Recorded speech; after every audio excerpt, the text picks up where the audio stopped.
on va appeler Régine Van Ness avec ses invités pour la deuxième table ronde, qui va porter sur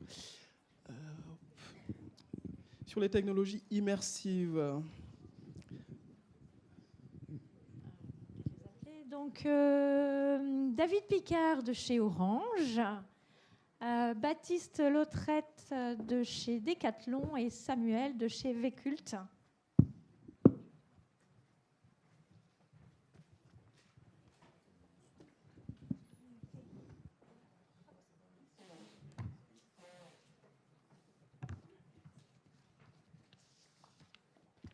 Alors, merci beaucoup d'être venus. Donc là, on va changer un petit peu de sujet avec ce première table ronde qui nous a fait beaucoup de bien. Enfin, moi, ça m'a fait beaucoup de bien d'entendre parler de maraîchers, d'entendre parler...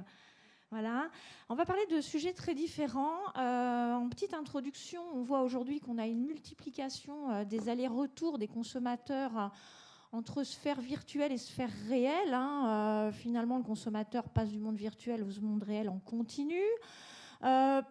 Pour répondre à ces tendances, on a vu des retailers qui ont commencé à mettre en place des stratégies phigitales, c'est-à-dire à mettre des écrans dans leurs points de vente, phygital, contraction de digital et d'écran.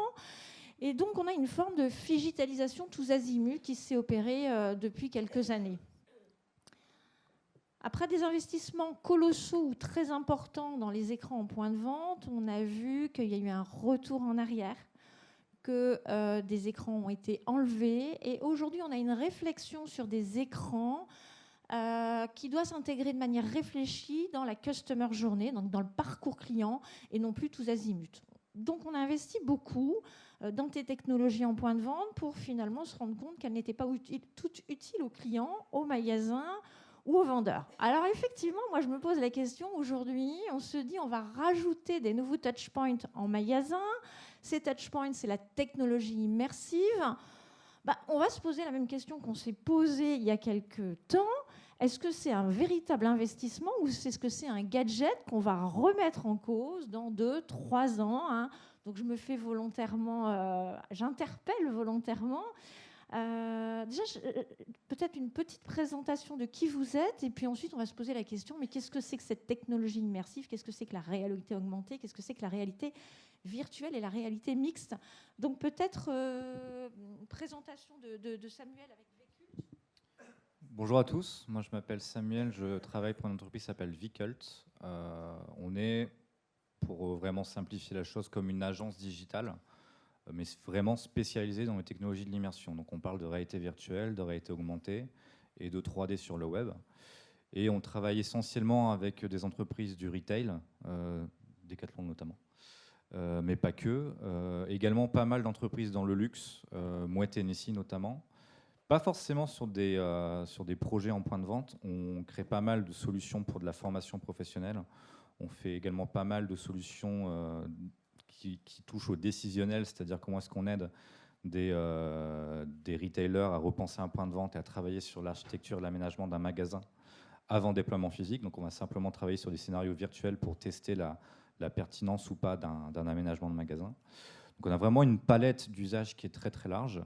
Et voilà, notre job au quotidien, c'est comme une agence de publicité ou une agence web, simplement vraiment spécialisée sur nos technologies de l'immersion. Et voilà, donc on travaille, comme je l'ai dit, essentiellement avec le retail, le luxe, mais également pas mal d'industriels avec EDF et Saint-Gobain notamment. Je pense que j'ai fait une petite présentation assez complète.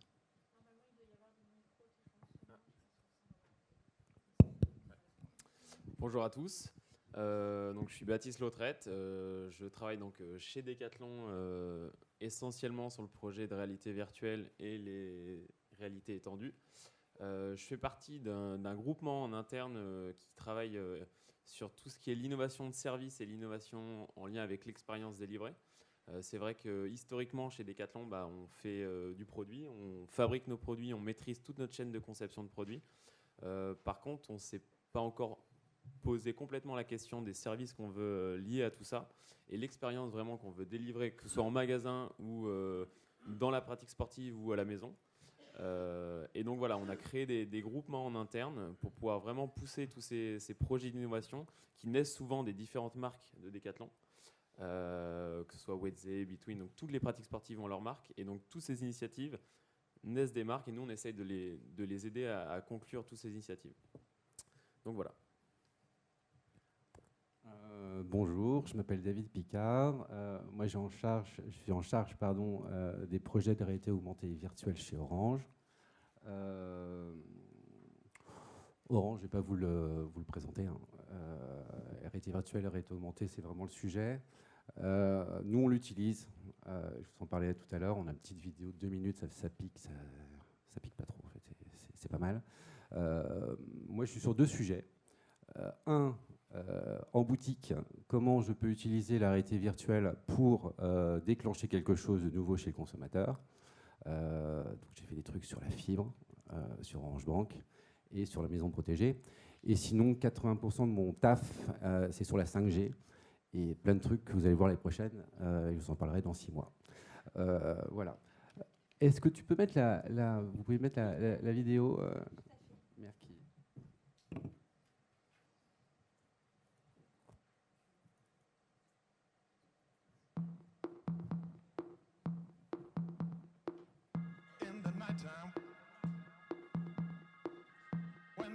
Saddest rest, you will find me in the place I know the best. Dancing, shouting, flying to the moon. Don't have to worry, 'cause I'll be come back soon. And we Cette animation Orange est une très bonne chose. Je pense qu'elle permet aux clients de désacraliser un peu la fibre. Ça aborde certains sujets comme l'installation ou autre via une petite application réalité virtuelle. Ça leur donne souvent envie. L'avantage de cette application, ils le comprennent très rapidement. Ça leur permet de voir la fibre, de découvrir la réalité virtuelle et en plus, ça leur permet de ne pas attendre leur rendez-vous. L'animation m'a permis d'apprendre tous les avantages de la fibre, regarder mes séries pendant que ma fille joue par exemple à des jeux et sans avoir de perte de débit. Je pense que je vais vraiment souscrire à la fibre. Je voulais déjà le faire depuis longtemps, mais là je pense que c'est vraiment l'occasion. C'était super simple, super clair. Donc je pense que là, je vais aller voir après un commercial et puis je vais regarder ça avec grand intérêt.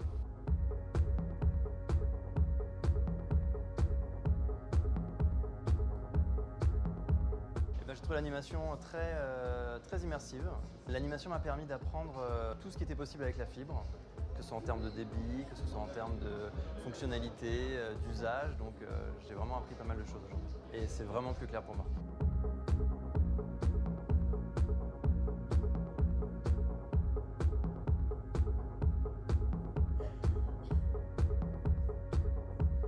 J'ai trouvé que c'était une animation agréable, voilà, on est bien dedans. C'est vrai que au départ, moi j'avais tendance à regarder sur les côtés et pas à regarder derrière. C'est là qu'on se rend compte qu'on est vraiment dans un univers à 360 degrés. Ça répond aux besoins actuels d'une famille. Si on était éligible et qu'on avait la possibilité d'avoir demain la fibre, ça serait parfait.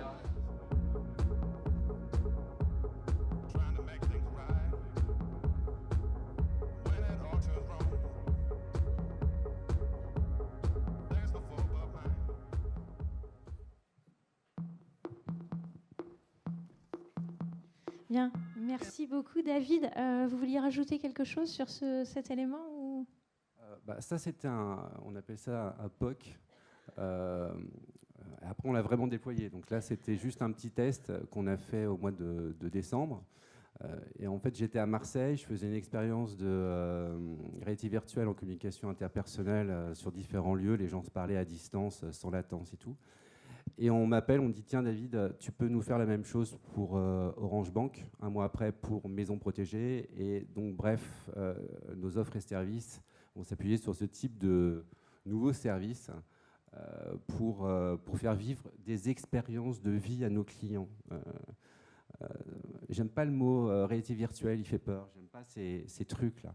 Je les ai apportés, mais ça fait un petit peu peur. En revanche, les expériences qu'on fait vivre, il n'y a que la réalité virtuelle pour le faire. Et après, la réalité augmentée... Alors justement, petite question préliminaire, qu'est-ce que c'est que la réalité augmentée, la réalité virtuelle? C'est quoi vos définitions? La réalité hybride, enfin la... Alors c'est simple. Je vous montre la réalité virtuelle, comme ça, dans l'autre sens. Comme ça. avec un téléphone. Donc voilà la réalité virtuelle. Donc on ressemble à rien. Par contre, on part dans un autre monde. On part dans un autre monde et là, on peut vivre des expériences assez étonnantes. Bon, je pourrais vous en parler après. La réalité augmentée, aujourd'hui, il faut un mobile. On a un peu parlé tout à l'heure. On doit faire ça. Pour moi, là, aujourd'hui, je suis désolé, hein, c'est gadget. La réalité augmentée, ouais, je mets un peu de... La réalité augmentée et gadget, c'est ça? Aujourd'hui, à travers un mobile, donc avoir une main de prise et devoir faire ça, on va faire Ikea. Vous connaissez Ikea. Le super outil d'Ikea, c'est un catalogue. Ou sinon, c'est l'expérience en boutique qui est exceptionnelle. Là, avoir un mobile et voir un tabouret comme ça, moi, perso, je vois C'est pas... un tabouret chez vous ou un canapé chez vous, c'est un peu différent quand même. Super. Comment dire? Le tabouret, déjà, il faut qu'il soit comme ça. Techniquement, malgré tout ce qu'on dit, c'est pas super au point. Le tabouret, il faut qu'il soit à la bonne taille. On doit faire des mouvements comme ça. Je vois pas l'intérêt. En revanche, les technologies, désolé, hein, parce que j'ai fait des tests et je peux pas les montrer à mes clients. J'ai des solutions de réalité augmentée. Moi, ça me va pas. Quand je dis que si ça me va pas, c'est que ça va pas à mes enfants et ça va pas à mes parents. Je leur montre à chaque fois. Et s'ils me disent gadget, j'arrête. Mais la réalité augmentée, c'est quoi alors? C'est mettre du réel dans le virtuel ou du virtuel dans le réel? Voilà. Du virtuel dans le réel? J'ai quand même parlé et après c'est le device que c'est juste pour les provoquer. Arrivent les lunettes de réalité augmentée. Il y avait des lunettes qui s'appelaient les Google Glass. Elles sont arrivées un peu trop tôt. Là, l'année prochaine, on va avoir 2 paires de lunettes qui vont arriver. C'est Facebook qui va lancer ces lunettes, c'était annoncé, et surtout Apple. Bon, c'est bon, maintenant tout le monde sait, ça arrive au mois de septembre. Et là, il va se passer quelque chose. Dès que vous avez un produit avec une pomme, paf, ils ont attendu, ils vont arriver, et il va se passer quelque chose. Donc, je résume juste par rapport aux devices, parce que toute technologie qui existe aujourd'hui nécessite des devices, ce truc-là. Aujourd'hui, le device qui fera en sorte que la réalité augmentée sera un truc grand public, sera les lunettes de réalité augmentée. Et là, il se passera des trucs, on aura les 2 mains libres et on pourra faire quelque chose. Et donc, pour répondre à votre question, la réalité augmentée, là, on est dans la vraie vie et on a des informations supplémentaires. Un peu comme dans les voitures, vous voyez les glaces, là, avec le tourner à droite et tout ça, enfin, les glaces dans les voitures.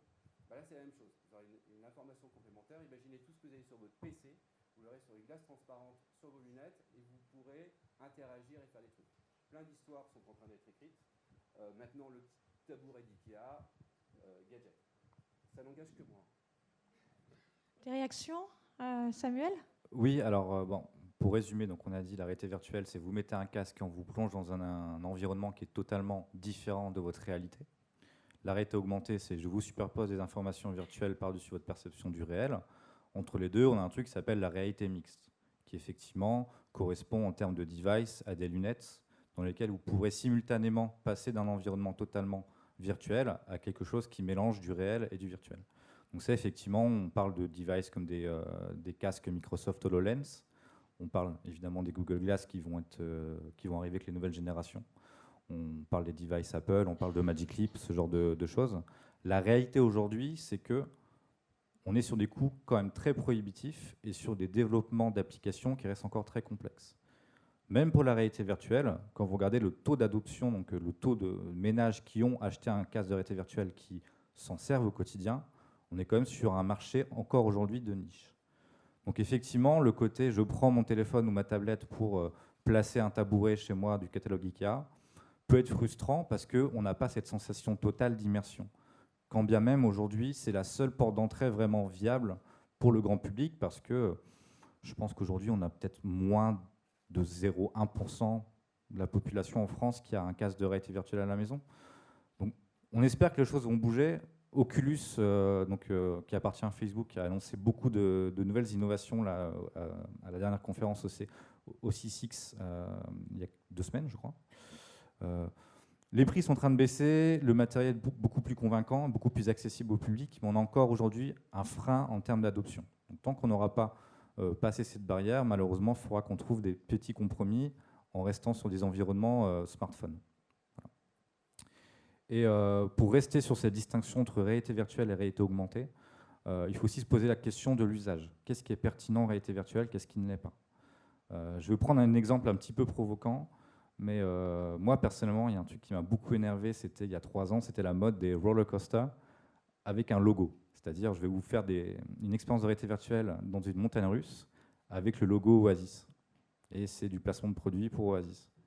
Ok, c'est sympa une fois, c'est sympa 2 fois. Quand ça fait 2 ans qu'on voit les mêmes expériences sur les salons Viva Technologie et compagnie, moi, personnellement, c'est quelque chose qui m'énerve un peu parce que je suis convaincu, et c'est ce qu'on fait au quotidien, que les vrais usages de la réalité virtuelle sont ailleurs. Comment est-ce qu'on aide des métiers en interne à être beaucoup plus performants? Comment est-ce qu'on aide un industriel à mieux former ses collaborateurs avec une simulation virtuelle, ce genre de choses. Donc pour résumer, la réalité virtuelle est vraiment superbe quand elle vous permet de vous mettre dans un environnement auquel vous n'avez pas accès. Donc si vous voulez acheter une nouvelle maison, vous n'avez qu'un plan en masse et vous n'avez pas à vous projeter parce qu'un plan où on vous dit que votre cuisine fait 10 mètres carrés, bon ok, il faut l'imaginer, quoi. Si je peux vous la montrer virtuellement, là en termes de décisionnel, de conviction, on a quelque chose de très fort.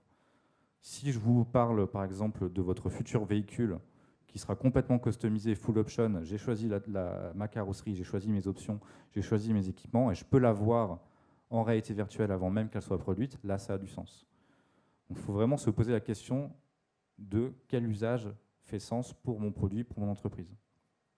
Alors merci. Effectivement, on va se poser la question dans le retail. Alors chez Decathlon, on utilise la réalité virtuelle. Pour quoi faire? Alors, exactement. Donc chez Decathlon, on a créé un environnement virtuel. En fait, on a voulu créer quelque chose autour de notre univers de tente.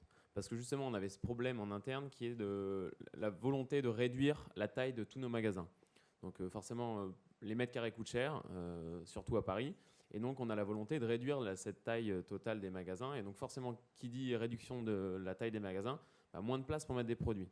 Et donc, forcément, si on a moins de place pour mettre des produits, eh ben, on n'a pas assez de place pour mettre les tentes qui prennent un showroom. Donc, c'est l'espace nécessaire pour mettre toutes nos tentes. Si on devait les exposer toutes, il nous faudrait environ 500 mètres carrés. Donc, forcément, on imagine que ce n'est pas possible de le faire partout. Certains magasins en France le peuvent, mais voilà, d'autres ne le peuvent pas du tout. Et donc, on a réfléchi à une solution pour quand même réussir à exposer l'ensemble de ces tentes-là, parce qu'on a quand même parfois des tentes qui vont jusqu'à 25 mètres carrés et qui peuvent aller jusqu'à 800 €. Donc, forcément, ce n'est pas un achat impulsif. On a besoin de la voir, la tente, peut-être même de la toucher. Et donc, on a essayé de réfléchir à des solutions pour justement combler ce point-là. Donc, la réalité virtuelle était une des solutions possibles pour réussir à exposer toutes ces tentes. Aujourd'hui, donc, on a un environnement virtuel dans lequel on a une quinzaine de tentes qu'on peut complètement visiter.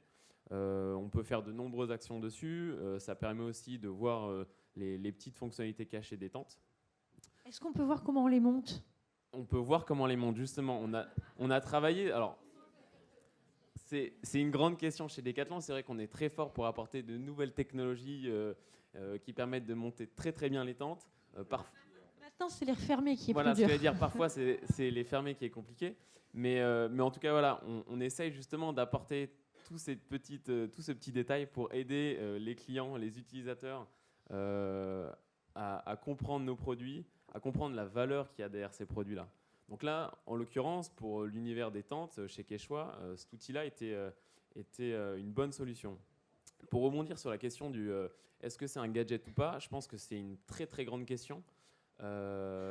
Et il serait dommage de faire des conclusions trop rapides parce qu'en fait, comme l'a dit Samuel, tout est question d'usage.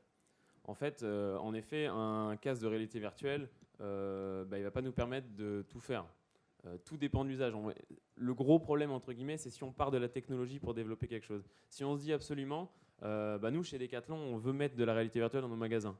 Alors à ce moment-là, ça peut être un gros problème parce qu'on va essayer de chercher des solutions pour absolument poser cet outil dans nos magasins. Et là, concrètement, ça peut apporter des problèmes et on se retrouve avec un outil qui n'est pas du tout utile pour nos utilisateurs et qui est complètement délaissé et donc, après, qui fait que potentiellement, on l'installe et on l'enlève quelques années, quelques mois après parce qu'on se rend compte que ça ne sert pas.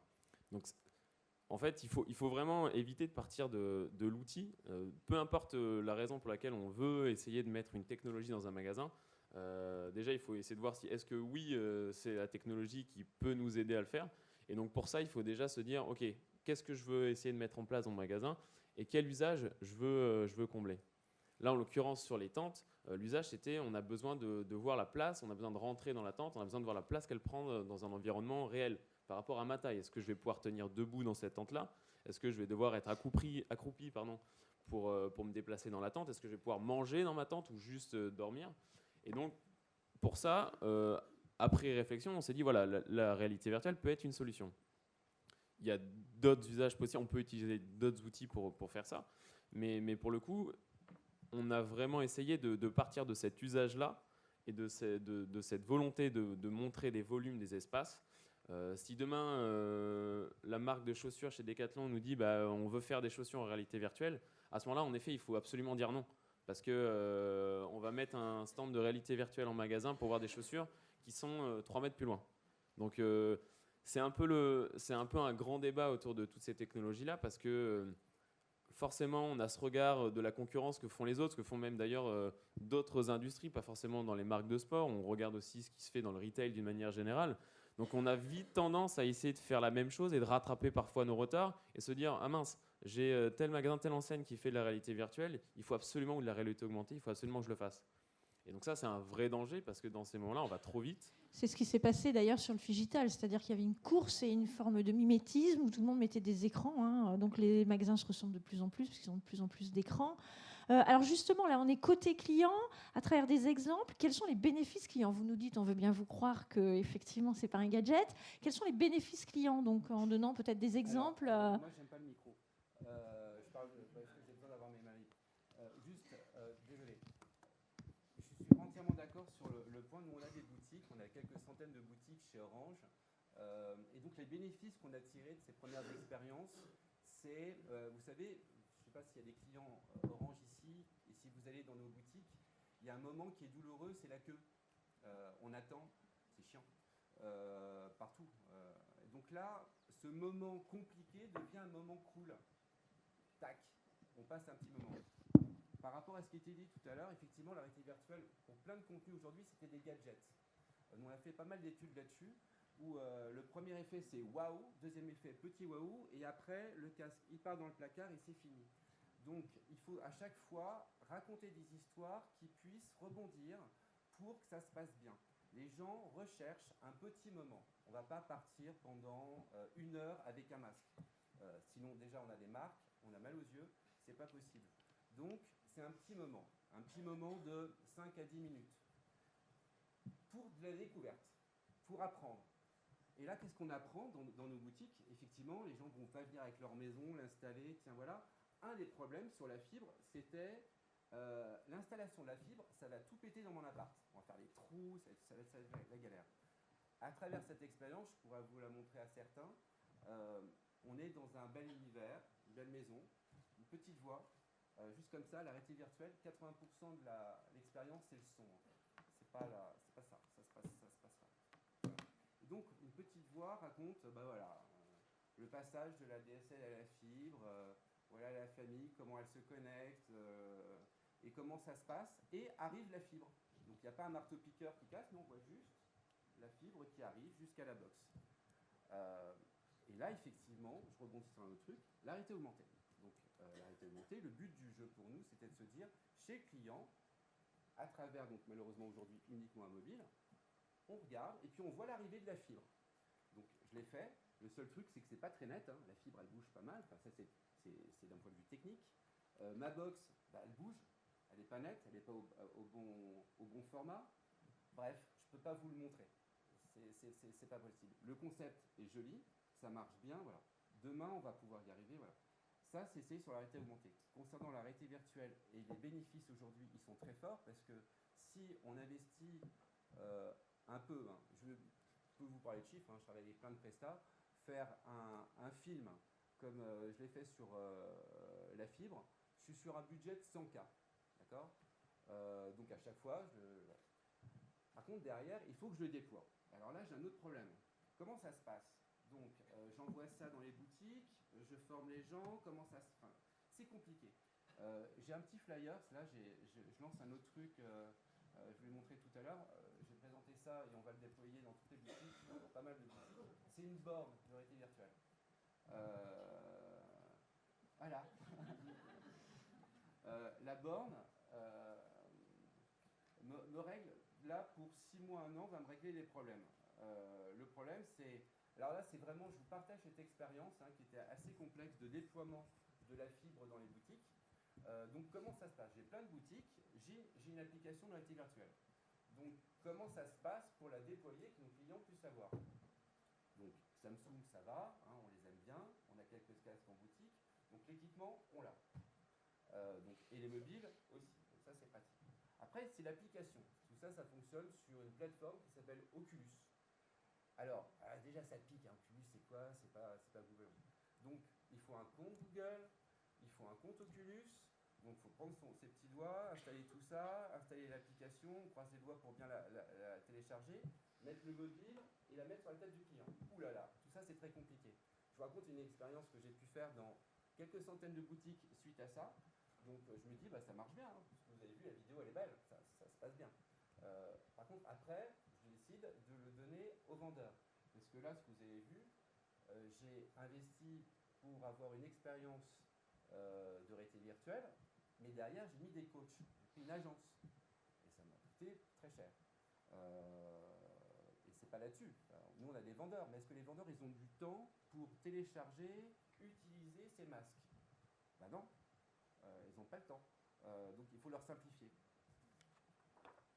Tac. Maintenant, ça va durer un certain temps. Parce que, ça fonctionne comment ça, alors, concrètement? Alors, concrètement, une borne qui doit faire à peu près 1 mètre, vous avez un écran tactile, et là, vous avez les contenus.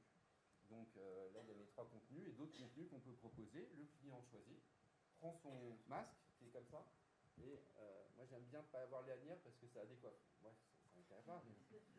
Et donc, on est comme ça, on est tranquille, et puis on peut, voilà, avec 2 écrans qui sont 4K à l'intérieur, des enceintes, des haut-parleurs intégrés, et voilà. Maintenant, il y a des questions, est-ce qu'on est debout, est-ce qu'on est assis, est-ce qu'on est en tailleur, est-ce que machin. Ça, c'est un sujet, mais c'est pas celui d'aujourd'hui. La posture, aussi en magasin, c'est exactement comme chez vous, ça prend de la place. Le mètre carré, chez nous, est compté. Ce truc-là, ça fait un demi-mètre carré. Maintenant, le client, il va le vivre. Donc, moi, je règle le problème d'attente. 2, je règle toutes les problématiques d'explication aujourd'hui pour dire la fibre, ça ne pète pas ton appart et puis voilà tous les avantages. Ce que je fais en 2 minutes, même avec le plus beau catalogue qu'on peut faire, on en fait des très beaux, en 1 heure, j'y arrive pas. Pourquoi? Parce que ça, c'est un des avantages de la réalité virtuelle. Je suis isolé. Je ne regarde pas ailleurs, je suis complètement focus. Un autre truc aussi qui est très pratique en bénéfice de nos expériences, c'est que je mets de la data, du Google Analytics derrière. Pour le où, quand, quoi, le où, quelle boutique, quoi, quel type d'expérience et comment ce qu'il regarde. Dedans, je récupère les informations. Donc, toutes les expériences sont interactives. Je pose des questions, le client en visant répond, et tout ça, je les récupère, je donne ça à mes copains du market qui peuvent, du coup, mieux connaître leurs clients, voire affiner leur offre. Pratique. Donc, je fais de l'étude en même temps. Je résume, j'ai 2 avantages super pratiques à travers cette première expérience. La file d'attente. 2, mieux connaître mes clients. Là, franchement, mes 100K, c'est pas cher. Alors, Baptiste et David, bénéfices clients chez vous, qu'on soit dans le monde du luxe ou qu'on soit dans le monde du sport, quels sont les bénéfices clients? Alors, il y a pareil, plein de bénéfices. Je pense, nous, la philosophie là, de cet outil, c'est de se dire, on va essayer de doter nos utilisateurs, nos sportifs, du produit dont ils ont réellement besoin. Donc, derrière tout ça, on essaye aussi de les guider à travers leur choix dans notre magasin, le bon produit. On a réalisé du coup des études, beaucoup d'études aussi en magasin autour de la réalité virtuelle pour essayer de comprendre justement comment était vécue cette expérience-là. Et il en ressort, il me semble que c'est 95% des clients qui ont testé la réalité virtuelle pour le choix d'une tente le recommandent à un ami pour le choix d'une tente et ont véritablement l'impression d'avoir le produit qui correspond à leurs besoins. Donc derrière tout ça, il y a d'autres conséquences finalement. C'est le côté aussi, on a du mal à recycler les tentes. On parle beaucoup des durées de vie des tentes. Donc, il y a des problèmes de casse, de tentes, ces choses-là. Et on a essayé de l'intégrer, même si c'est des conséquences un peu plus lointaines. Finalement, le fait d'avoir la bonne tente, d'avoir vu la façon de la monter, la façon de la démonter, déjà, ça évite de la casse. Donc, ça évite que nos clients reviennent en magasin avec des tentes. Donc, moins de retours produits. Moins de retours produits. Alors, il y a déjà moins de retours produits parce que le client a véritablement l'attente dont il avait besoin. Il n'a pas besoin de la. Finalement, il n'y a plus de test. Le test, il l'a déjà fait en fait. Il a déjà visité sa tente, donc il n'a plus cette découverte la première fois où il la monte en fait dans son jardin ou dans son camping. Ce test-là, il l'a déjà fait. Donc, il est sûr d'avoir le bon produit. Et en plus de ça, toutes les petites fonctionnalités qu'on rajoute dans l'expérience qui permettent de comprendre comment on la monte, des petits points d'attention sur vraiment les bons usages de la tente, les petits détails qui peuvent l'aider à bien entretenir sa tente. Et tout ça fait que la tente dure plus longtemps. Enfin, le produit, la durée de vie du produit est plus longue. D'ailleurs, on a fait les choix d'étendre la garantie, la durée de vie de nos produits, enfin vraiment la garantie des produits, parce qu'on était vraiment sûr que justement on allait avoir moins de produits autour de tout ça, moins de retours autour de tout ça. Donc il y a beaucoup d'avantages d'utiliser ces technologies-là, aussi du point de vue client. Donc ça rassure le client, ça réduit le risque perçu, ça limite les retours. C'est des bénéfices surtout utilitaires ou on a d'autres types de bénéfices peut-être dans le luxe? Y a-t-il autre chose? Alors, moi, j'aime bien montrer la perspective non pas du client, mais de la marque ou du retailer.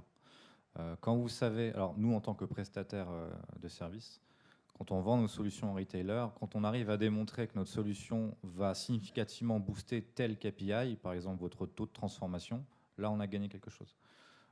L'exemple le plus facile, c'est ce qu'on a fait en 2016 déjà dans l'immobilier. On a accompagné un promoteur immobilier qui s'appelle Nacara, qui est un promoteur de moyenne envergure, on va dire, qui faisait la promotion d'un tout nouveau programme immobilier près de Lille, à côté d'Aura Technologies. Donc il y avait un lot de 30 logements qui étaient mis en vente.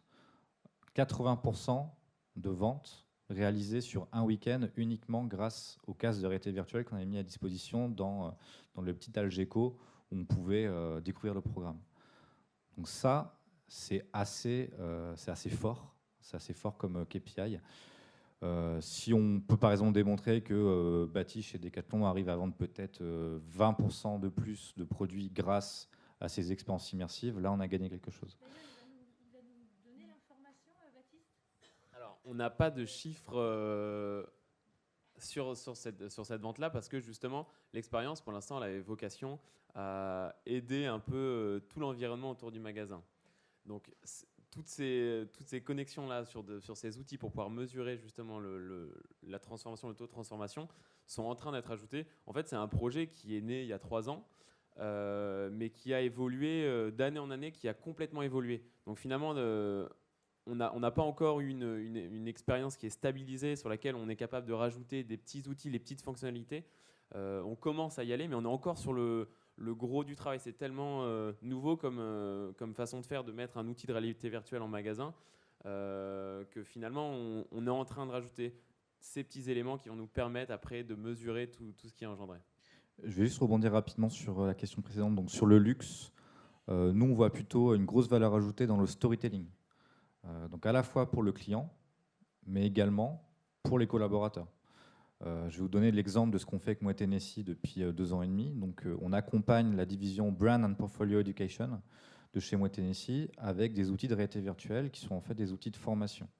Pour un exemple très simple, peut-être que vous avez des commerciaux, des forces de vente Moët et Chandon basés à Shanghai, qui n'ont peut-être jamais visité les sites de production à Épernay, les caves, etc. Donc, premièrement, on leur permet de visiter ces caves en réalité virtuelle. Et deuxièmement, on y intègre vraiment des mécaniques de e-learning avec des contenus éducatifs. Et l'idée, c'est que l'immersion va favoriser la mémorisation, l'apprentissage du storytelling, et donc en faire de meilleures forces de vente. Et en fait, cette mécanique, cet outil, vous pouvez très bien l'utiliser après en parcours client, pour faire un petit peu rêver vos clients VIP et significativement booster vos ventes, par exemple. Donc, on n'est pas toujours sur des KPI très, je vais dire, concrets où on peut démontrer 10% de ventes supplémentaires. On est également sur des choses beaucoup plus subtiles qui ont vraiment attrait à l'image de marque, par exemple, quoi. Ouais, c'est exactement ça. L'idée, c'est on a essayé de mesurer. Nous, on a davantage mis de force sur le moyen de mesurer la perception des utilisateurs par rapport à cette nouvelle technologie, plutôt que d'essayer de comprendre si on avait vendu véritablement plus de tentes avec cet outil-là. Donc c'est pour ça que je donnais ces chiffres tout à l'heure de ces études menées en magasin, parce qu'on a vraiment voulu comprendre quelle était la perception vraiment interne des utilisateurs par rapport à l'expérience et justement l'émotion vécue sur le moment. Essayer de comprendre justement si on ne s'était pas trompé. Alors on a fait pas mal d'itérations pour essayer de faire un outil vraiment centré autour des besoins des utilisateurs. Mais finalement, on n'est jamais sûr à 100% sur un outil comme ça. Donc l'idée, c'était vraiment de comprendre comment était vécue l'expérience dans le magasin et comprendre vraiment tout l'écosystème du magasin. Donc le client, le vendeur, le magasin, les produits. Essayer de comprendre un peu tout cet environnement global. Il y a pas mal d'études qui ont montré que quand on met des écrans dans les points de vente, ça répond surtout à des bénéfices utilitaires, beaucoup moins des bénéfices émotionnels. Alors là, on a l'impression qu'effectivement, l'immersion permet ces bénéfices émotionnels et de travailler la marque. Moi, j'avais une autre question. Est-ce que ces technologies, on peut les utiliser dans les différentes phases, c'est-à-dire pré-achat, achat et post-achat? Et est-ce qu'on va plutôt utiliser tel type de technologie dans telle phase, réalité augmentée ou réalité virtuelle? Quel est votre point de vue par rapport à ça? Ouais, c'est une question très très large. En fait, il n'y a pas de bon outil pour un usage. En fait, tout est lié au contexte. Et il faut vraiment faire attention à ne pas essayer de, comme je disais tout à l'heure, de regarder ce que fait la concurrence. Alors, c'est très bien de s'informer de ce qui se fait ailleurs pour essayer de s'ouvrir l'esprit. Par contre, il n'y a pas de bonne réponse. Ce qui se fait ailleurs ne va pas forcément marcher chez soi. Et donc, pour le coup, on peut mettre des outils dans tout le parcours de l'utilisateur, que ce soit chez lui avant même son achat, quand il est sur son site internet pour faire une présélection de ses produits. Il peut y avoir un outil, que ce soit la réalité augmentée, la réalité virtuelle. Voilà, il n'y a pas de bonne réponse. Il y a d'autres outils après qui vont venir dans son parcours d'achat en magasin avec forcément d'autres acteurs. Donc là, il rencontre des vendeurs, il rencontre un magasin, il rencontre des produits physiquement qu'il peut toucher, qu'il peut voir. Donc forcément, il faut prendre en compte tout ça pour vraiment donner l'outil au bon moment. L'intérêt derrière tout ça, c'est de vraiment faciliter le parcours d'achat. Et c'est pour ça que vraiment, tout à l'heure, je disais qu'il ne faut pas partir de l'outil. Parce que l'idée, c'est d'abord comprendre son parcours d'achat actuel, de comprendre justement son intention quand il vient en magasin, quand il est sur le site internet de Decathlon, c'est de comprendre pourquoi il va voir justement un produit alors qu'on a beaucoup de magasins en France et qu'il pourrait très bien aller le toucher dans un magasin proche de chez lui.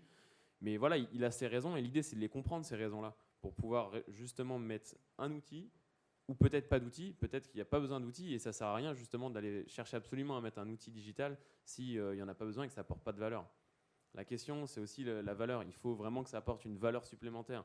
Si on met un outil pour mettre un outil et que ça n'apporte pas de valeur, finalement, ni le client va être intéressé, ni nous, notre écosystème, nos vendeurs, nos magasins, finalement, ils vont dire non, j'ai pas besoin de ça dans mon magasin, ça prend de la place, je préfère remettre des produits. Entièrement d'accord. On est en réflexion aujourd'hui. Il y a deux masques qui fonctionnent. Ouais. Désolé, j'ai pour le micro. Il y a le HoloLens de Microsoft et le Magic Leap.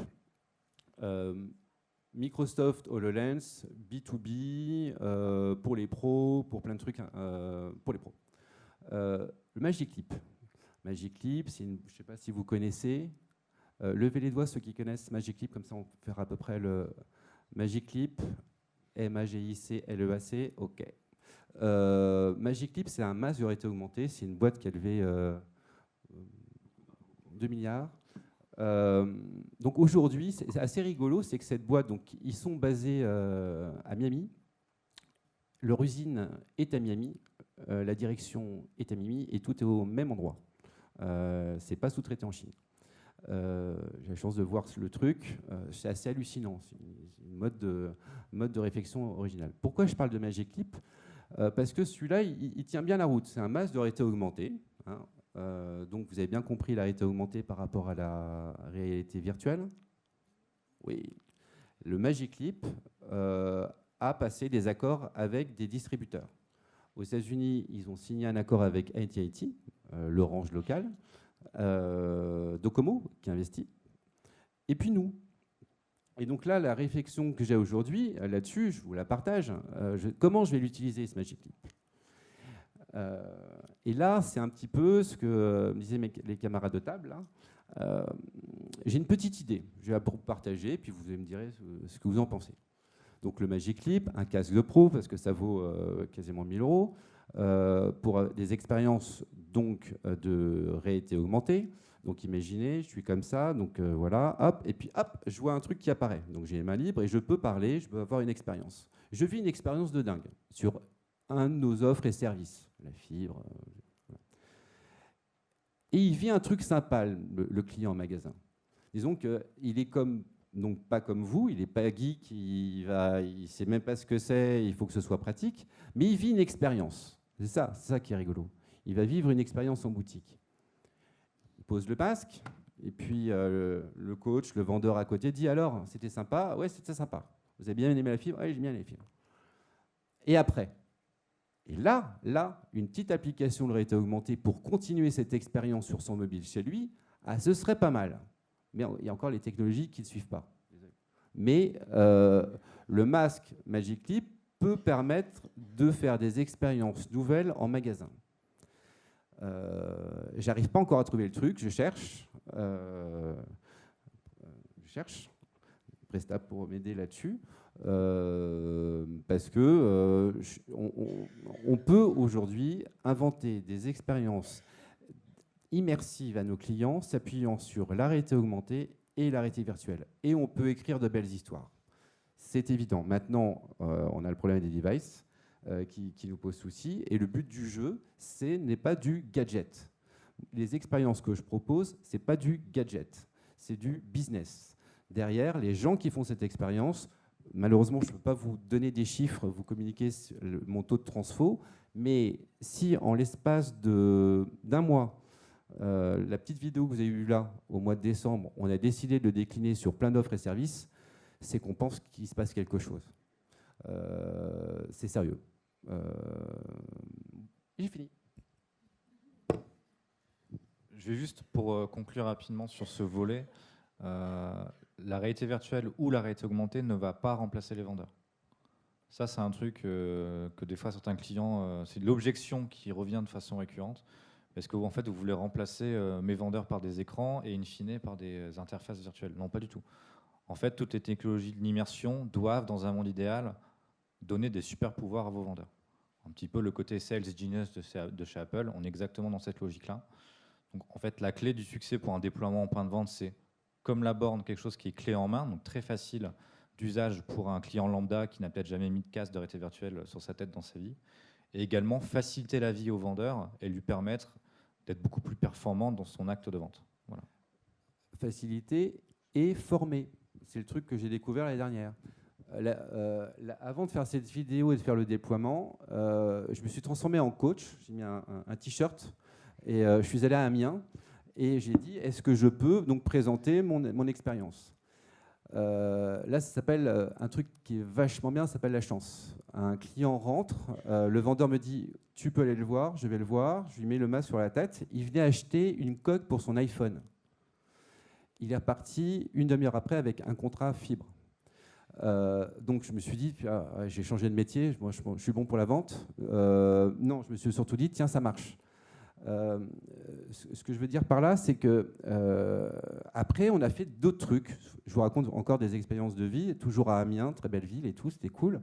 Et ce qui s'est passé, c'est que les vendeurs connaissaient pas l'expérience.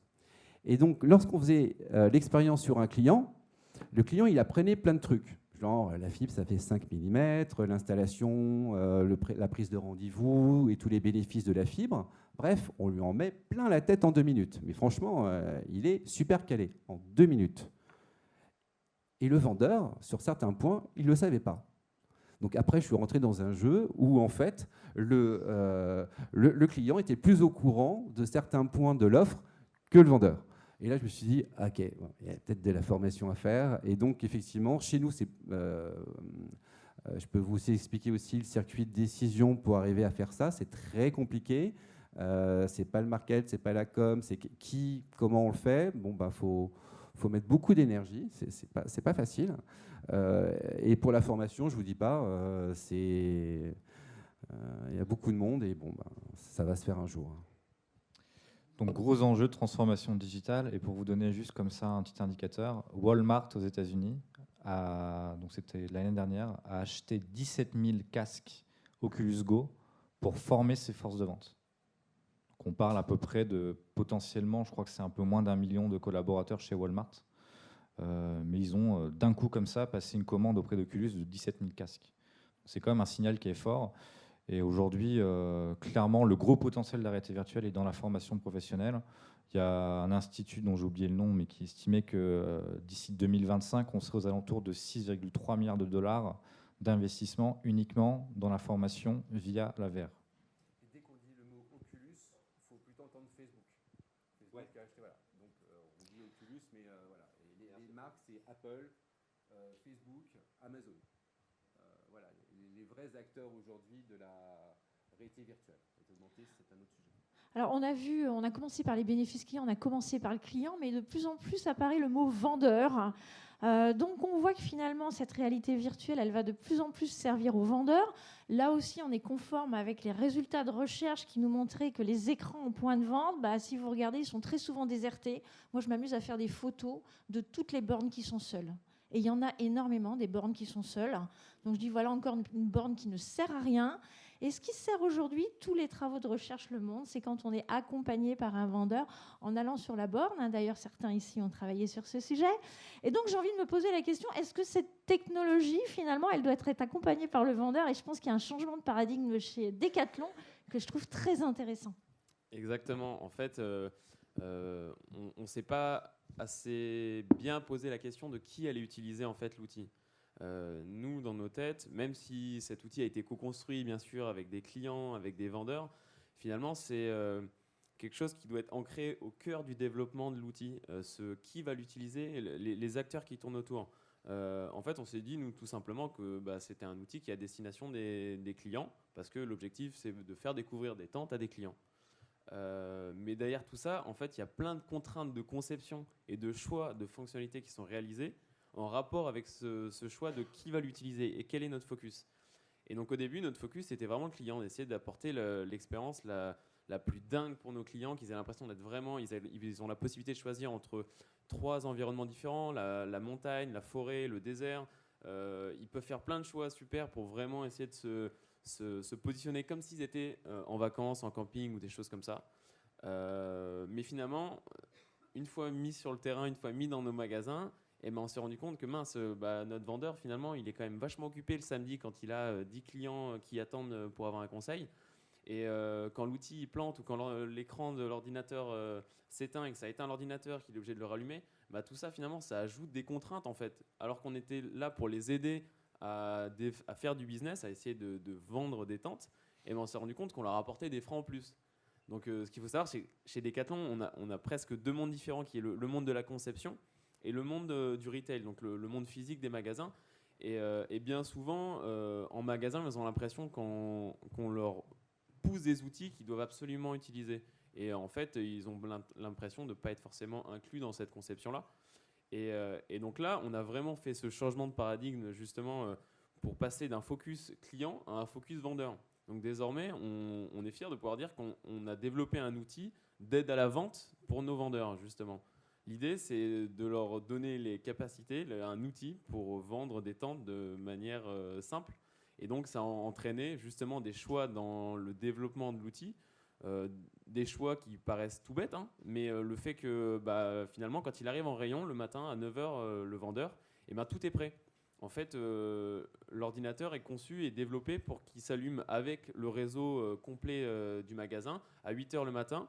Donc tout se lance de lui-même, les écrans s'allument, le casque est allumé, les manettes sont branchées et tout s'ouvre de lui-même, l'expérience se lance et il y a une petite vidéo d'attente qui fait que en fait, le casque est capable de détecter quand il est pris dans la main et une fois que le casque est pris dans la main, là ça coupe la vidéo d'attente et on est sur l'expérience véritable et justement on peut découvrir les tentes. Donc c'est un petit exemple qui montre que voilà, c'est un choix qu'on n'avait pas fait au début. Bah, le vendeur il était obligé le matin en arrivant d'allumer le PC, de vérifier qu'il y avait la mise à jour. Si nous on avait fait une mise à jour sur l'expérience, bah, lui était obligé de vérifier s'il avait la mise à jour. Et maintenant on s'est dit, bah, maintenant on va changer un peu tout ça et on va se dire, il faut que tout se fasse de lui-même pour que le vendeur n'ait rien à faire. Sinon c'est pas un outil d'aide à la vente, c'est plus un frein de vente qu'un outil.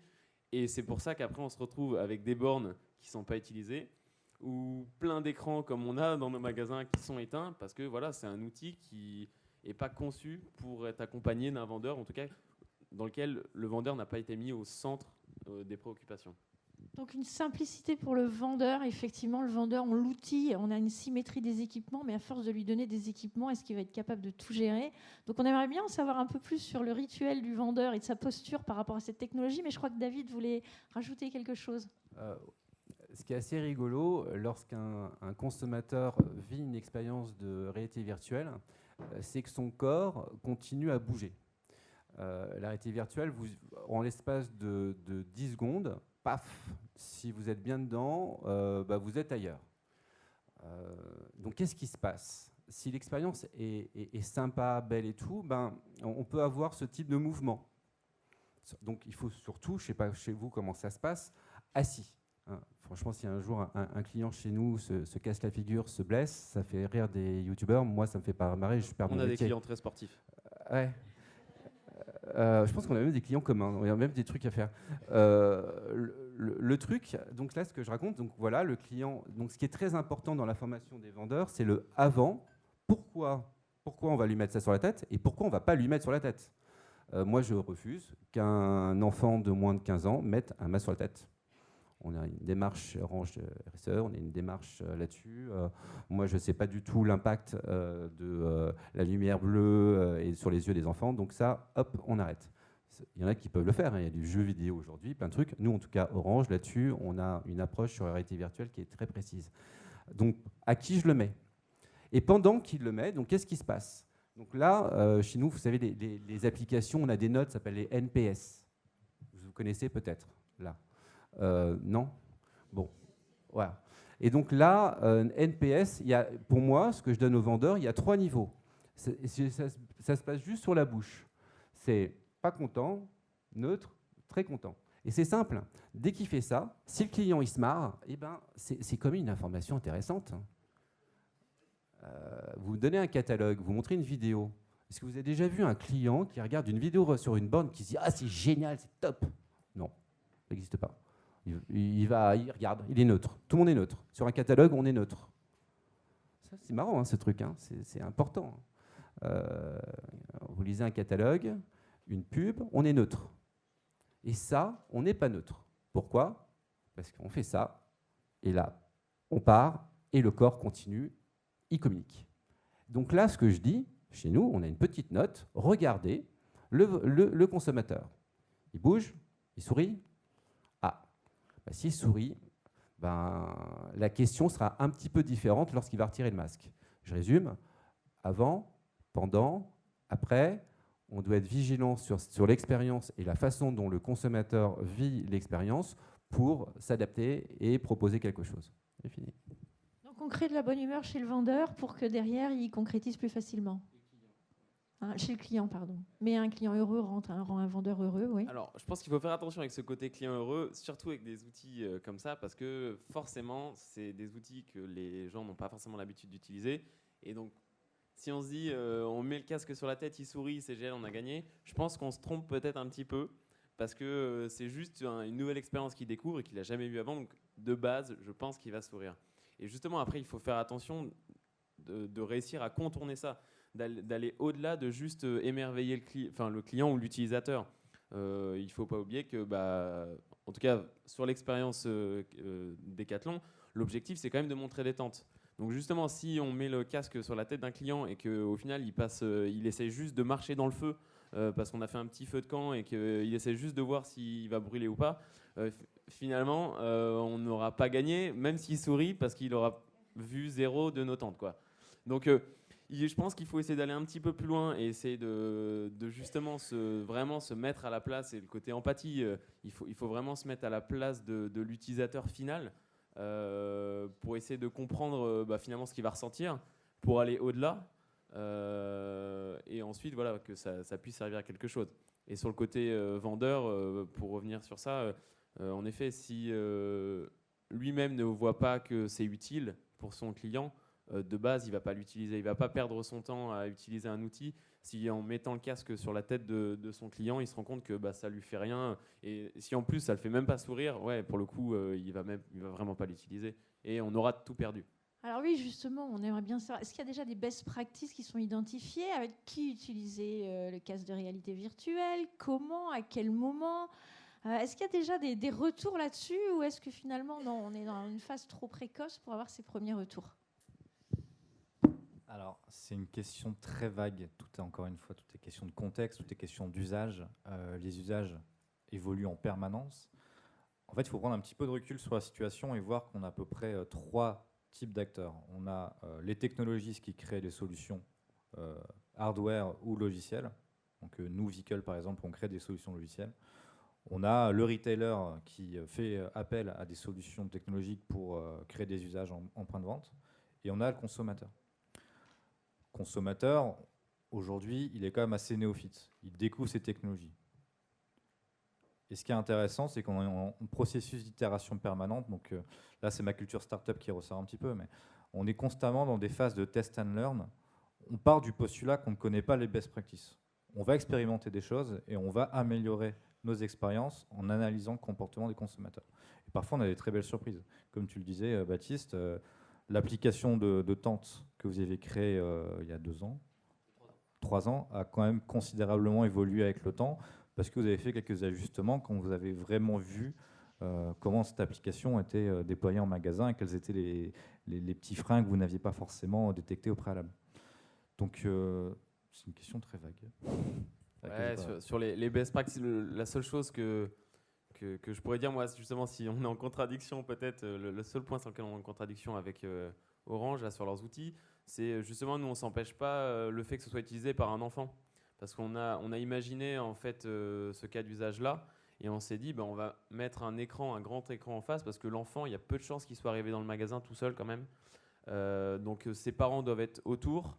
Et finalement, même si c'est l'enfant qui porte le casque sur la tête, et les parents vont voir en fait ce qu'il est en train de voir. Donc, même s'il choisit aléatoirement une tente à afficher, parce qu'il a un choix de tente à faire au début pour justement afficher une tente et pas se retrouver dans un champ de tente, et finalement, les parents qui sont autour, en tout cas les personnes qui sont autour, même les autres clients, ils peuvent aussi voir ce que l'enfant est en train de vivre. Donc, potentiellement, ça permet quand même de faire vivre l'expérience à plus de personnes que juste celle qui est immergée dans l'expérience. Pas de façon aussi immersive, mais en tout cas, les autres peuvent le voir quand même. J'avais une autre question. Les profils, est-ce que c'est des gamers qui sont plus attirés, des générations Z, Y? Est-ce que c'est tout le monde? Est-ce que la mamie va mettre et en savoir plus sur la fibre grâce à votre casque, David? C'est assez rigolo. Oui, avant de lancer ça en magasin, on fait plein de tests. Et un soir, on les fait venir, je ne sais plus dans quelle ville, en banlieue parisienne, des clients, dont des seniors. Et j'étais vraiment épaté de les voir. Ils m'ont dit un truc tout con, ils m'ont dit « Ah moi aussi je peux le faire. » Oui, tu peux le faire. Et ils étaient il y avait un engagement, un laisser-aller qui était beaucoup plus fort que les autres, et avec des gens qui étaient vraiment convaincus. Donc la cible senior, ce sont des personnes très captives, et parce qu'ils ont compris qu'ils ont un peu plus de temps pour certains. Ils ont aussi la possibilité de se dire je ne suis pas off ces nouvelles technologies, je peux goûter, et ils le vivent pleinement. Et ils parlent pleinement. Ils ont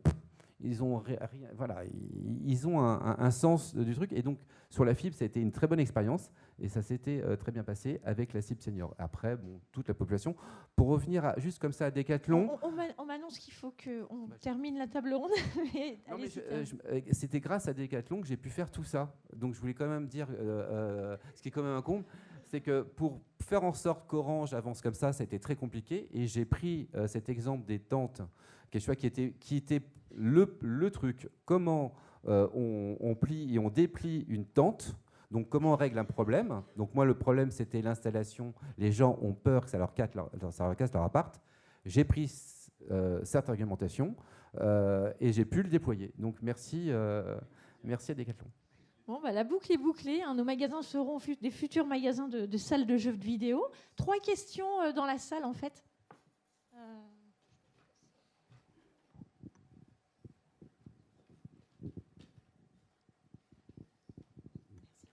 Oui, bonjour. Moi, j'ai un cabinet d'études où j'étudie le comportement d'achat des clients en magasin et d'un point de vue qualitatif. Et c'est vrai que le client aime vivre des expériences, mais en même temps, il est feignant. D'accord. Donc, si on ne lui explique pas la valeur ajoutée dès le départ, donc il faut un sacré accompagnement, parce que sinon, effectivement, de voir un écran aujourd'hui, la belle affaire, ça n'a plus aucun effet, waouh, pour le coup. Et donc, on ne l'utilise pas, puisque si on se rend dans un magasin, c'est aussi pour être en contact avec les produits. Donc, ça rejoint complètement tout ce que vous avez pu dire, et c'était super intéressant, il faut accompagner, il faut que ce soit intuitif, que ce soit facile, et aussi sur une courte durée, pour éviter qu'il y ait encombrement derrière, et qu'il y ait trop de personnes qui attendent, et que ça génère aussi plus de la frustration des autres. Donc, c'est toute cette fluidité est très exigeante, et demande des réajustements au quotidien et du personnel de vente et des supports eux-mêmes. Donc la techno pour la techno, c'est clair que ça ne fonctionne pas. Voilà, c'était plus un partage d'expérience qu'une question.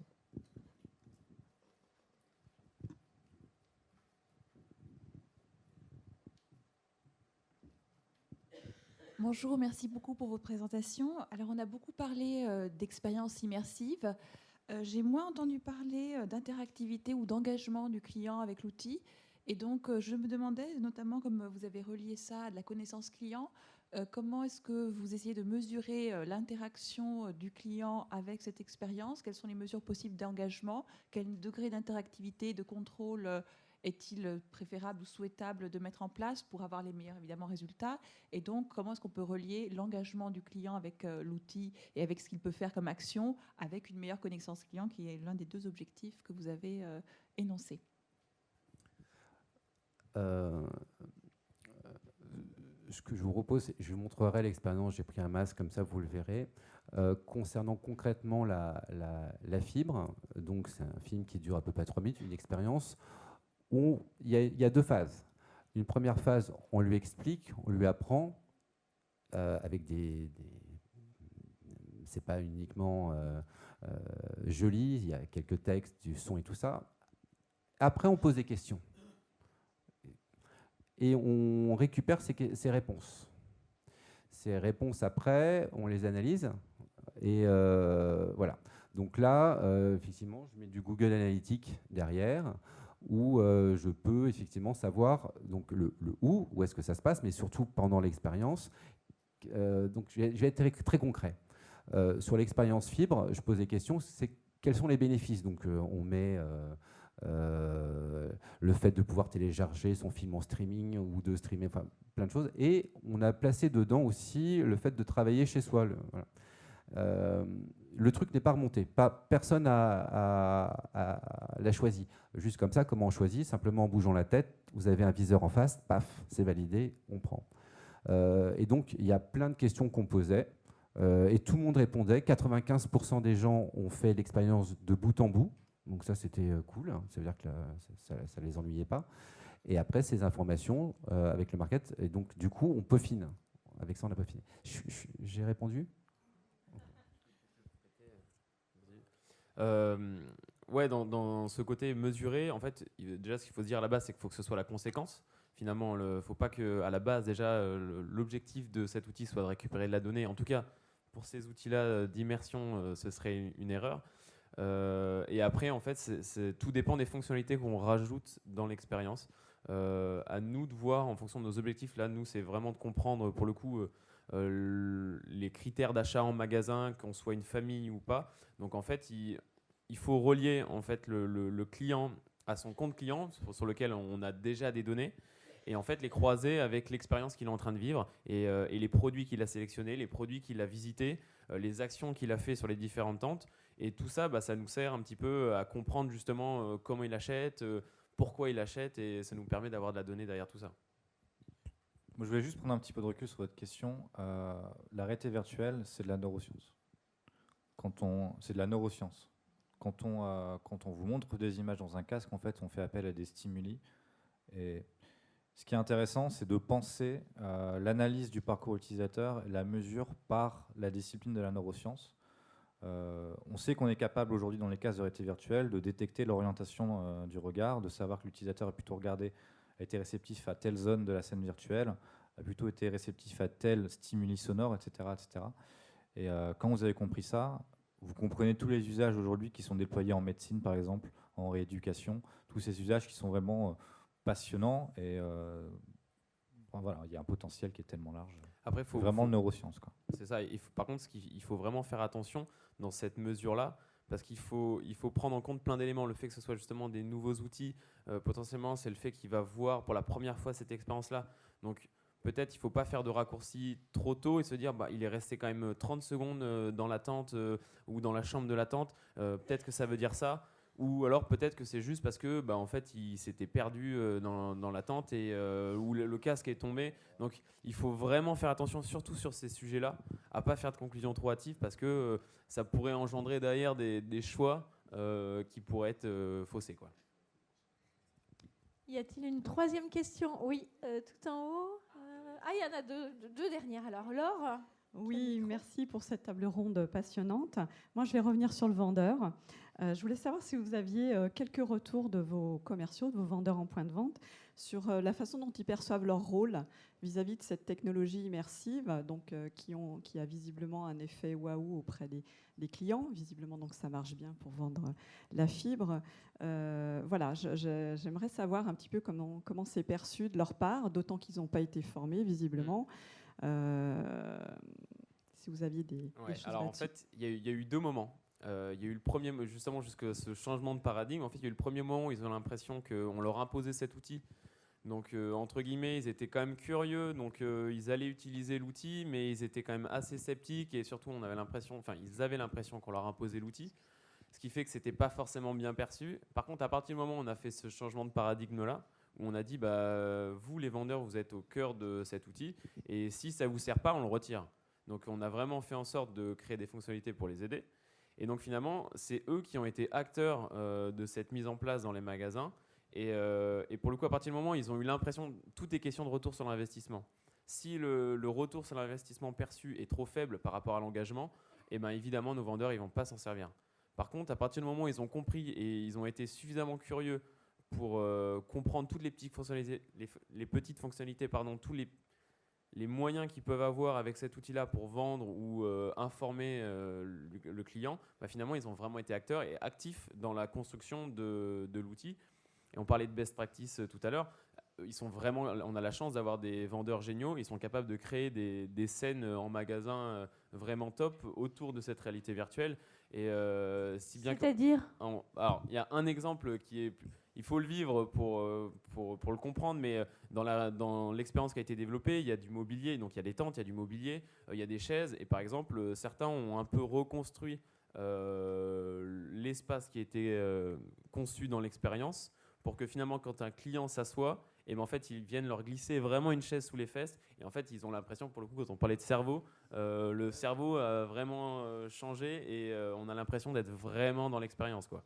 Donc, il faut vraiment qu'ils aient l'impression d'avoir un retour sur l'investissement pour qu'ils deviennent acteurs sur cet outil-là. Dernière question, toute dernière.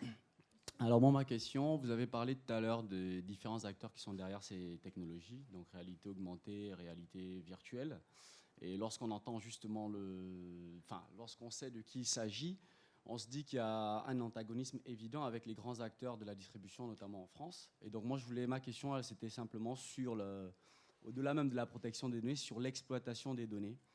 Quel est le compromis, quel est l'accord que vous avez avec Amazon, Google et Microsoft, par exemple, pour les différents outils, en ce qui concerne les données recueillies et bien entendu leur exploitation. Et puis je voulais une dernière question qui est toujours liée. Vous avez parlé tout à l'heure, David, des données que vous envoyez au market liées à l'expérience du client en magasin. et que ce service market ensuite l'exploitait pour, en vue d'améliorer le service. Donc moi, ma question, c'était est-ce que ces données recueillies qui sont nouvelles pour les distributeurs aussi, parce qu'on recueille des données qu'on n'avait pas avant, est-ce que ça engendrait un changement auprès des services market, par exemple, dans vos différents services, et comment, voilà. Ouais, c'est le gros bordel. Même à l'amont, c'est-à-dire que tu dis j'ai vu un truc incroyable chez Decathlon, on va le mettre en place chez Orange. Donc, je peux faire un tableau. Direction marketing, directeur de la communication, juridique, le réseau, enfin, du monde. Donc, en fait, il ne faut pas trop se poser de questions. Après, tu vois, on va arriver à la petite réponse. Mais qui fait quoi et qui décide? Et c'est lié aussi à l'autre question de tout à l'heure. Au début, donc, on peut se dire que c'est un gadget. Moi, il y a 5 ans, on me prenait pour un professeur foudingue. Donc, j'avais des docs, je parlais de tout ça, et voilà. Jusqu'au moment où la fibre est venue me voir. Là, ça va répondre à la question. Direction marketing fibre, on dit tiens, David, est-ce que tu pourrais nous faire un truc là, t'appuyant sur la réalité virtuelle? Je suis excité, oui. J'ai plein de noms à côté. Non, David, n'y va pas. Mais toi, marketing fibre, donc tu as des sous, on va pouvoir le faire. Ok, t'as combien? Ah, 50K. Ouais, c'est super, on y va. On construit ce truc, on fait un test, ça se développe, et on voit qu'il se passe quelque chose, que vraiment le contenu, on sent humainement on peut en faire quelque chose. Pour l'instant, personne d'autre est au courant, il n'y a que le market. Donc là, je fais un parallèle, c'est que quand le truc marche bien pour la fibre, là, tout le monde est venu me voir, donc c'est qui? C'est la direction commerciale, le réseau, les boutiques. Je veux ça. Pourquoi? Il y a la soif du pouvoir. C'est à qui ces nouveaux sujets? Qui va investir? Qui a les moyens? Donc voilà, ça c'est intéressant chez nous. Et donc, on a de plus en plus de moyens. Donc la direction du commerce, le réseau, investit pour faire ça. Donc voilà, donc là c'est simplement dire qui fait quoi et comment ça se passe et pourquoi. Donc ça donne des petites idées sur... je ne peux pas tout à fait répondre, mais là ça donne des pistes. Qu'est-ce qu'on fait de ces données? Donc effectivement, quand ça commence à démarrer, je vais voir le marketing fibre, je dis, vous savez, on peut mettre de la data. Donc je vais voir, donc ok, on met. Sur d'autres sujets qui n'étaient pas financés par la partie marketing, par le réseau, ouais, la data, on s'en fout. Quoi, vous en foutez? Non, on veut vendre, on veut faire la promotion. Ouais, mais la data. Et donc voilà, et donc il y a le marketing, et après il y a la com. Et ce qui est très rigolo, sur mes 3 expériences, une sur la fibre, j'ai fait ça avec le market. Sur Orange Bank, j'ai fait ça avec la commercialisation, le réseau. Et Maison Protégée, j'ai fait ça avec la com. Donc 3 budgets différents, 3 approches différentes et 3 expériences différentes. Donc la data, pour la com, non, l'essentiel c'est de faire une expérience. Le brief était simple. Hein. Je vous raconte l'histoire. J'ai 30 secondes? Ou je vous en parlerai après? Non, ce serait dommage. Prenez les 30 secondes et puis après on s'arrête. Voilà, donc on prend les 30 secondes et après on s'arrête. C'est le chef. Si, mais non, mais il fait exprès pour qu'on insiste. Allez, vous en avez après, je peux prendre les 30 secondes. Hein. Juste comme ça, l'expérience fibre, je l'ai fait en 2 ans. 2 ans pour arriver sur quelque chose qui est plutôt joli. Enfin, j'en suis fier même.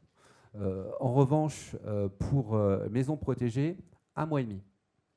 1 mois et demi. Je bossais avec une boîte qui s'appelle Backlight. Il y en a plein. Backlight, belle boîte. En tout cas, moi, je trouve que je suis assez épaté par leur réalisation. Ils font pas... Voilà, bref. Et donc, en fait, avec la com, on décide de faire une campagne de pub pour la Maison Protégée. Je ne sais pas si vous avez vu cette campagne où notre famille Orange décide, la maman, son mari lui a offert une horrible croûte et elle décide de mettre en place un cambriolage pour voler cette croûte. Et donc la pub, voilà, on décide de la faire, ça se fait un vendredi. Et on me dit, David, tiens, on va le faire aussi en réalité virtuelle. Est-ce que tu peux le faire dans 1 mois et demi, dans 10 boutiques avec des HTC Vive, c'est des casques, voilà, une animation dans 10 boutiques. Et en fait, on a construit avec Publicis, Backlight, cette campagne en même temps, la pub et voilà. Et donc là, c'était quelque chose qui est purement com. Pas un moment, le mot data est arrivé. On était sur une opération de com, le lancement de l'offre maison protégée, une animation en boutique, une campagne de pub, bref, une belle action. Et donc aujourd'hui, l'expérience qui est intéressante, c'est qu'elle a été construite sous une expérience un peu de gaming, très très différente d'Orange Bank, là, qui était un film, qui était un voyage et tout ça. Donc là aujourd'hui, ce qui est très intéressant et l'expérience, je ne sais pas avec qui vous travaillez et comment vous pourrez relayer cette expérience, c'est que tout dépend aussi d'où vient l'envie, où est le budget, comment vous allez le faire après. Donc la com, j'ai un contenu qui est vraiment spécifique, et la fibre qui est pour moi aujourd'hui la meilleure expérience, la plus aboutie, parce qu'en plus elle peut être évolutive. Ouais, j'ai envie de parler en fait. Oui, là c'est 30 secondes Voilà, qui en plus qui en que valent 30 un peu secondes. plus. Bien, alors s'arrêter. merci pour votre enthousiasme à tous les trois. Donc merci Samuel, Baptiste et David. Moi j'ai trouvé ça passionnant. Je ne sais pas si on a levé le point d'interrogation. Vous pouvez poursuivre la conversation pour voir si c'est un gadget ou un investissement. Donc si vous restez un peu, voilà. Merci beaucoup en tout cas.